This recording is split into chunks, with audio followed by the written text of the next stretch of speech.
ಒಬ್ಬ ಮನುಷ್ಯ ಆಶೀರ್ವಾದಕ್ಕಾಗಿ ಹುಟ್ಟಿನಿಂದಲೇ ಹೋರಾಡಿದ. ಅವನು ತನ್ನ ಅಣ್ಣನ ಪಾದ ಹಿಡಿದುಕೊಂಡು ತಂದೆಯನ್ನು ವಂಚಿಸಿದ, ಭಯದಿಂದ ಓಡಿಹೋದ, ಒಂಟಿಯಾಗಿ ಕಲ್ಲಿನ ಮೇಲೆ ನಿದ್ರಿಸಿದ.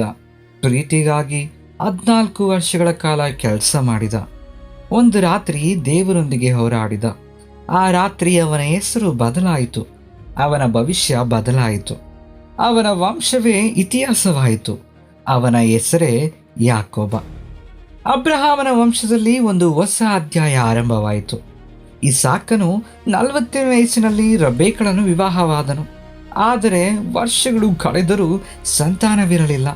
ನಿಶ್ಶಬ್ದ ರಾತ್ರಿಗಳಲ್ಲಿ ಇಸಾಕನು ಪ್ರಭುವನ್ನು ಬೇಡಿಕೊಂಡನು. ಅವನ ಪ್ರಾರ್ಥನೆ ಕೇಳಲ್ಪಟ್ಟಿತು. ರೆಬೇಕಳು ಗರ್ಭಿಣಿಯಾದಳು. ಆದರೆ ಅವಳ ಗರ್ಭದಲ್ಲಿ ಯಾವುದೋ ಹೋರಾಟ ನಡೆಯುತ್ತಿತ್ತು.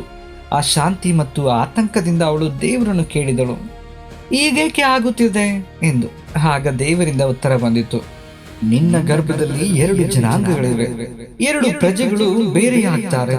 ಹಿರಿಯವನು ಕಿರಿಯವನಿಗೆ ಸೇವೆ ಮಾಡ್ತಾನೆ. ಸಮಯ ಬಂದಿತು. ಮೊದಲು ಹೊರಗೆ ಬಂದವನು ಕೆಂಪಾಗಿದ್ದನು ಮತ್ತು ಮೈ ತುಂಬ ರೋಮಗಳಿಂದ ಕೂಡಿದ್ದನು. ಅವನಿಗೆ ಏಸಾವ ಎಂದು ಹೆಸರಿಟ್ಟರು. ಅನಂತರ ತನ್ನ ಅಣ್ಣನ ಇಮ್ಮಡಿಯನ್ನು ಹಿಡಿದುಕೊಂಡು ಬಂದ ಕಿರಿಯವನಿಗೆ ಯಾಕೋಬ ಎಂದು ಹೆಸರಿಟ್ಟರು.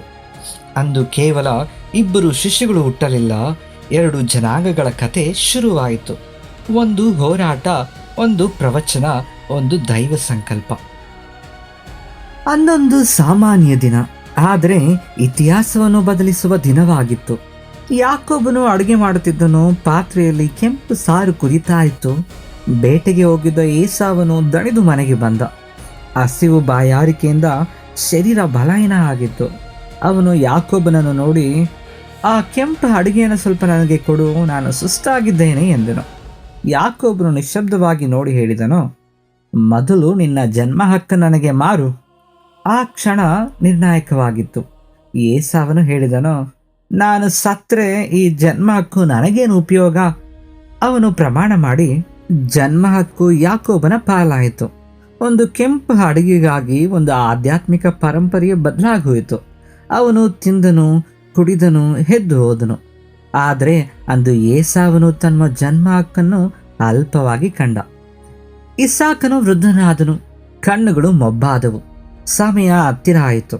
ಅವನು ಏಸಾವರನ್ನು ಕರೆದು, ಬೇಟೆಗೆ ಹೋಗಿ ರುಚಿಕರವಾದ ಅಡುಗೆ ಮಾಡಿತರು, ತಿಂದ ನಂತರ ನಿನ್ನನ್ನು ನಾನು ಆಶೀರ್ವಾದ ಮಾಡ್ತೇನೆ ಅಂತ ಹೇಳಿದ. ಈ ಮಾತುಗಳನ್ನು ರೆಬೇಕ ಕೇಳಿಸಿಕೊಂಡ್ಳು. ತಾಯಿಯ ಹೃದಯ ಮಿಡಿಯಿತು.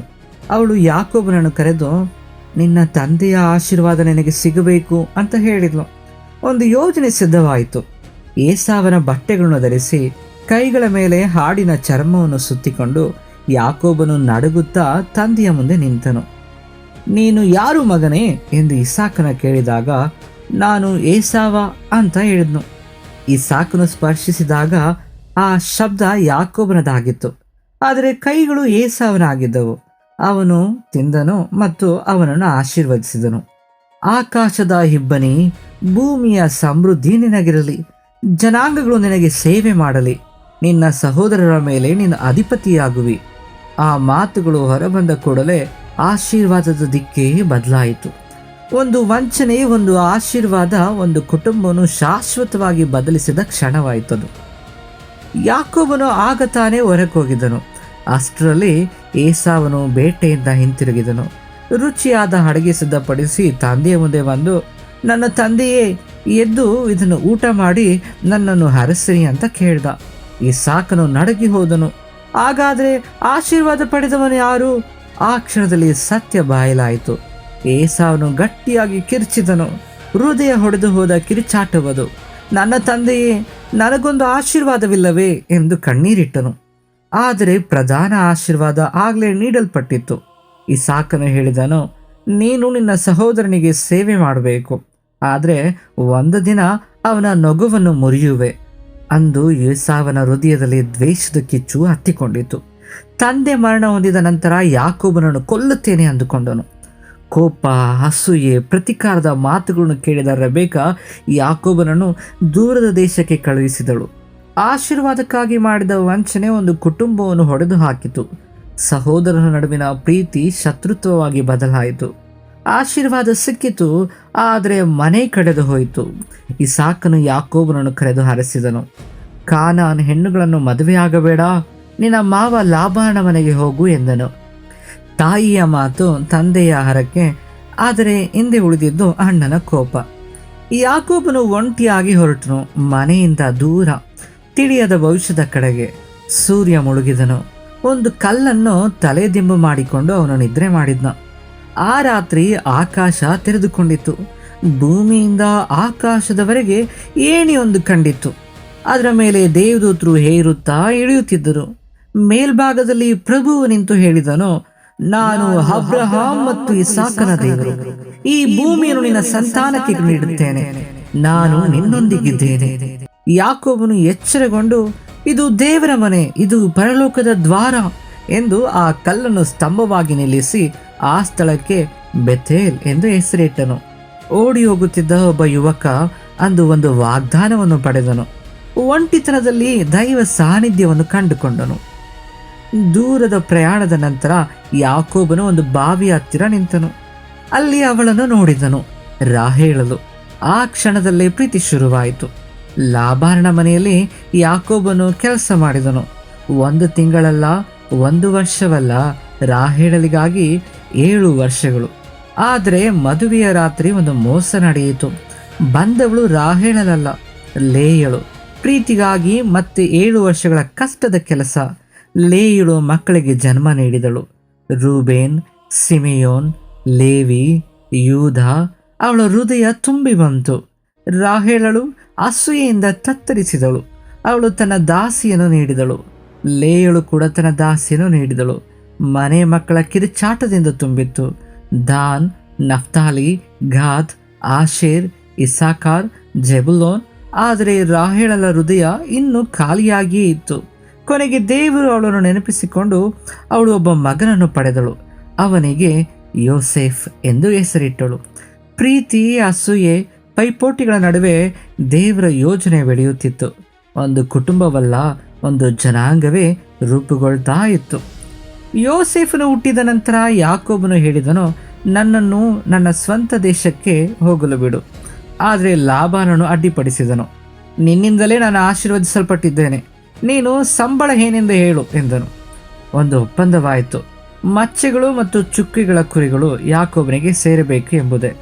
ಲಾಬಾನನು ಚಾತುರ್ಯದಿಂದ ಅಂತಹ ಪ್ರಾಣಿಗಳನ್ನು ಮೊದಲೇ ತೆಗೆದುಹಾಕಿದನು.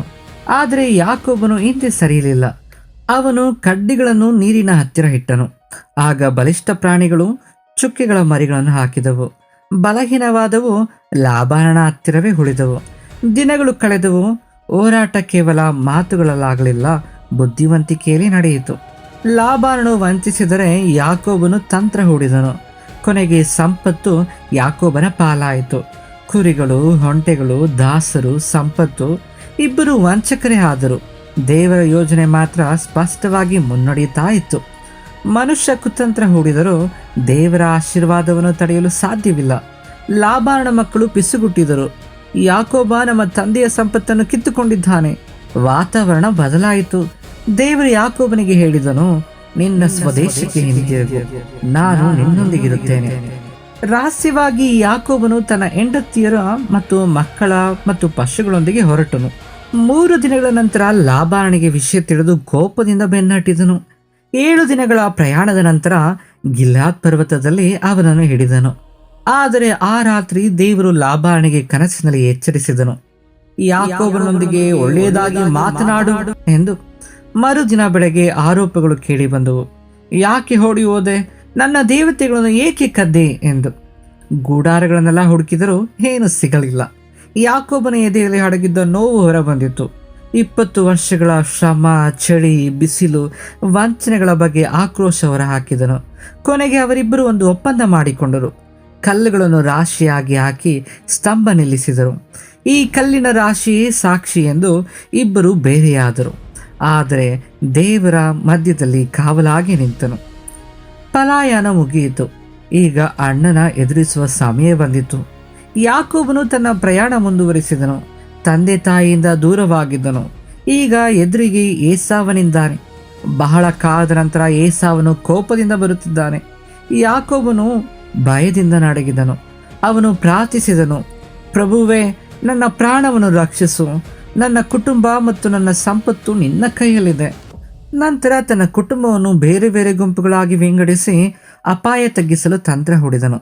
ತನ್ನ ಕುಟುಂಬದ ಮುಂದೆ ಧೈರ್ಯವಾಗಿ ನಿಂತು ದೇವರ ಆಶೀರ್ವಾದವನ್ನು ನಿರೀಕ್ಷಿಸುತ್ತಾ ಪ್ರಾರ್ಥಿಸಿದನು. ರಾತ್ರಿಯ ಸಮಯ.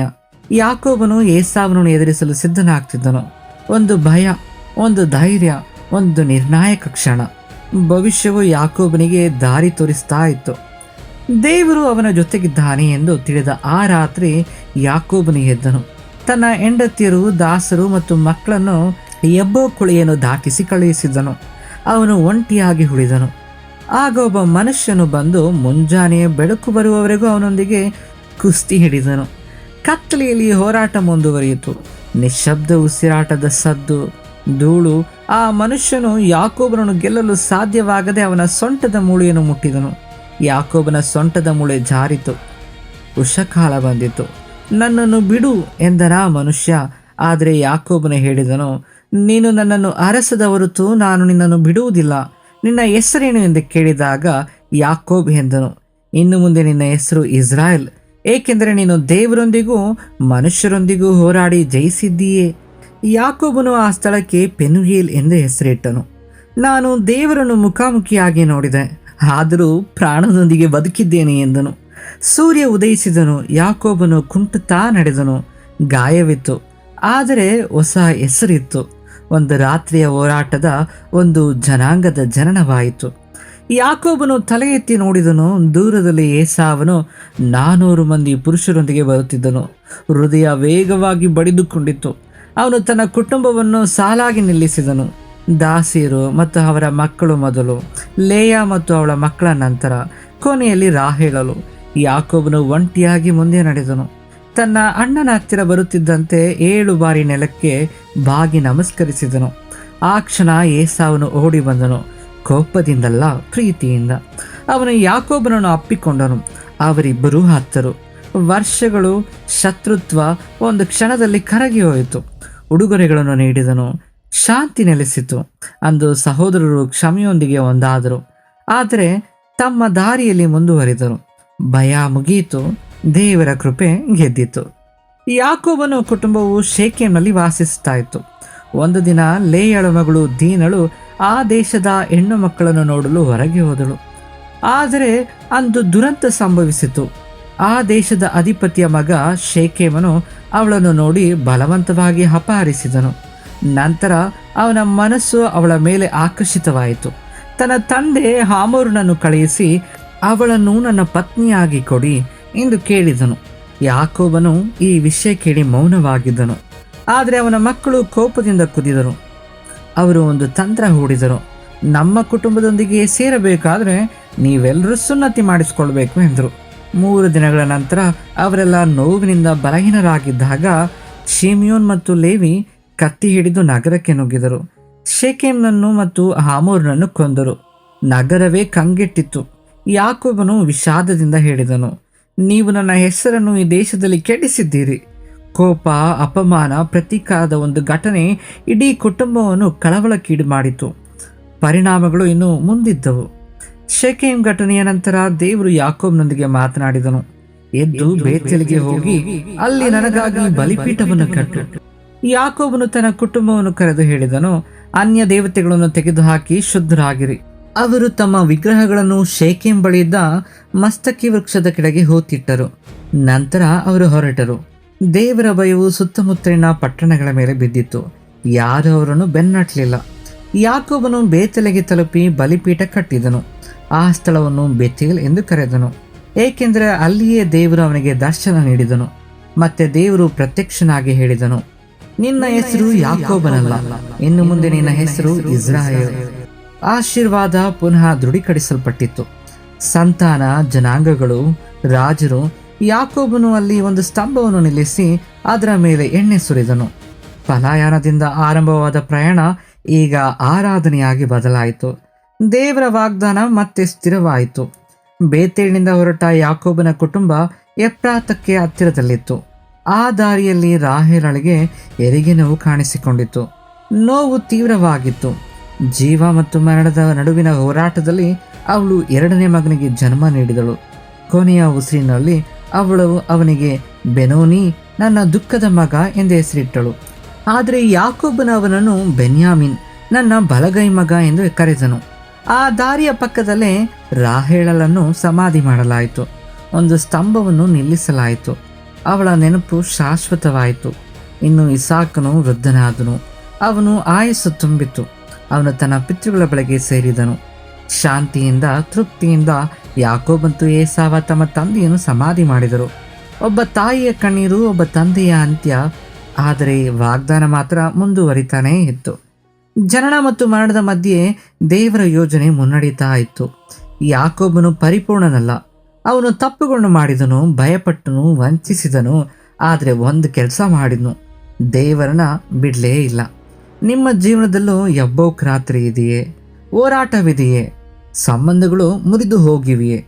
ಬಿಡಬೇಡ. ಆಶೀರ್ವಾದ ಸಿಗುವವರೆಗೂ ಪಟ್ಟು ಹಿಡಿ.